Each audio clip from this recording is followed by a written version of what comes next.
আবার রেকর্ড গড়ল ইসরো। ভারতীয় মহাকাশ গবেষণা সংস্থা ইসরো ফের এক নতুন ইতিহাস গড়ল। ৪৬ বছরের দীর্ঘ পথ অতিক্রম করে আরও এক নতুন মাইল ফলক পার হলো ইসরো। আসলে 29শে জানুয়ারি 2025 এই দিন ইসরো মানে Indian Space Research Organisation century করলো। কেন বলছি এই কথা? আসলে এই দিন ঠিক ৬টা ২৩ মিনিটে অর্থাৎ সকাল ৬টা ২৩ মিনিটে অন্ধ্রপ্রদেশের শ্রীহরিকোটা থেকে মহাকাশে পাড়ি দেয় ইসরোর GSLV rocket.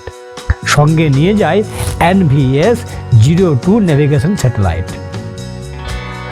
Satish Dhawan space centre থেকে জিএসএলভি রকেটটি মহাকাশে সফলভাবে উড়ে যাওয়ার পরই ইসরো লিখে ফেলে এক নতুন অধ্যায়।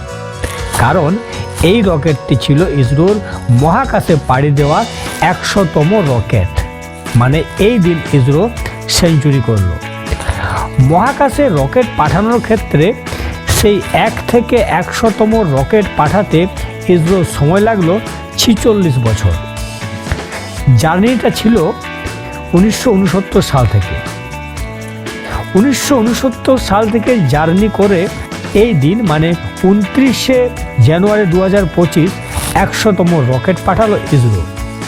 আসলে ১৯৬৯ সালে এই বছর ইসরো প্রথম রকেট মহাকাশে পাঠিয়েছিল। তারপর বিভিন্ন সময়ে ইসরো অনেক রকেট পাঠিয়েছে মহাকাশে। ইসরো একটা সময় একসঙ্গে ১০০তম কৃত্রিম উপগ্রহ মানে স্যাটেলাইট মহাকাশে পাঠিয়েছে সফলভাবে। সেদিন নাসাও পিছিয়ে গিয়েছিল ইসরোর কাছে, কারণ নাসা কোনোদিন একসঙ্গে ১০০ কৃত্রিম উপগ্রহ একসঙ্গে পাঠায়নি মহাকাশে। সেদিন বিভিন্ন বিদেশি স্যাটেলাইটও ইসরো পাঠিয়েছিল মহাকাশে। এই দিন বাংলাদেশের কিছু স্যাটেলাইটও মহাকাশে পাঠিয়েছিল ইসরো। তারপর আমরা জানি ইসরো মঙ্গলযান পাঠায় মঙ্গল গ্রহে এবং এটা সফল হয়। এরপর আমরা জানি চাঁদে চন্দ্রযান পাঠানো হয় ইসরোর পক্ষ থেকে। প্রথমবার অবশ্য সফল না হলেও দ্বিতীয়বার অর্থাৎ চন্দ্রযান-2 পাঠানো হয় এবং এই চন্দ্রযান-2 সফলতা পায়। চাঁদের মাটিতে পা রাখে ইসরোর চন্দ্রযান-2।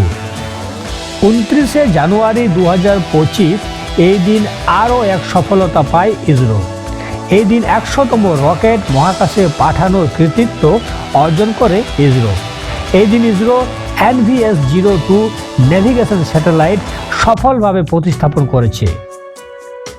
জিওসিনক্রোনাস ট্রান্সফার অরবিটে সফলভাবে প্রতিস্থাপন করলো NVS-02 নেভিগেশন স্যাটেলাইট। নমস্কার ভিউয়ার্স, এই ভিডিওটা যে পর্যন্তই। যদি আমার ভিডিও আপনাদের ভালো লেগে থাকে অবশ্যই ভিডিওটা শেয়ার করে দেবেন এবং সাবস্ক্রাইব করে দেবেন এবং অনেক লাইক করে দেবেন। নমস্কার ভিউয়ার্স, নমস্কার।